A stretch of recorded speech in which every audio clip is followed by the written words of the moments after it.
Mga ka-DIY, ang gagawin natin ngayon ay magdudugtong tayo ng tubo. Kung papakita ko sa inyo kung paano pagdugtungin ang tubo na diretso, yung hindi ka nahihirapan mag diretso. Ito yung ginagamit ko, yun si Farlens. Yan, iipitin mo lang siya, tapos hihinangin. Yan, hinihinang na. Tapos ikutin mo muna siya,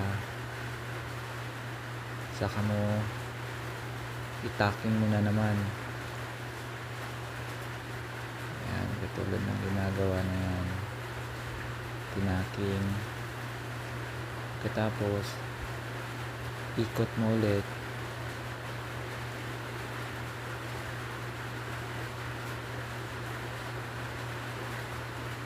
Yan. Yung sa ginagawa ko, 4 na tacking yung ginagawa ko. 4, bali 4 siya para siguradong hindi siya gaanong gagalaw pag inanuhan mo na siya ng welding. Diniinan mo na siya yung kasi pag masyadong mainit, gagalaw talaga yan.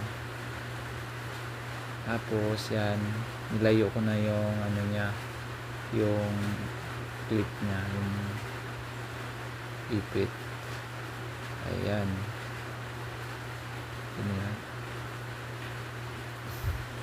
Ispat-ispat lang yung ginagawa ko para hindi siya gaano mainitan, hindi gaano gagalaw yung tubo.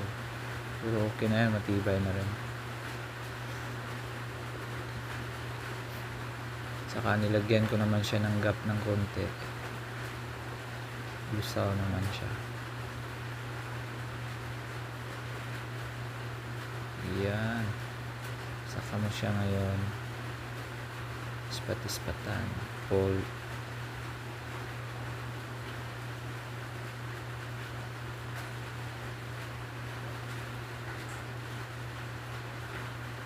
Ayan.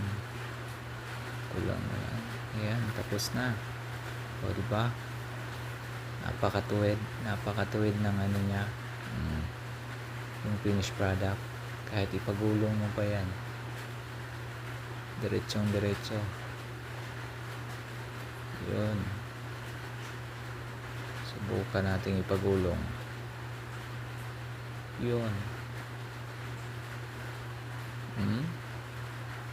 Napakatuwid. Salamat.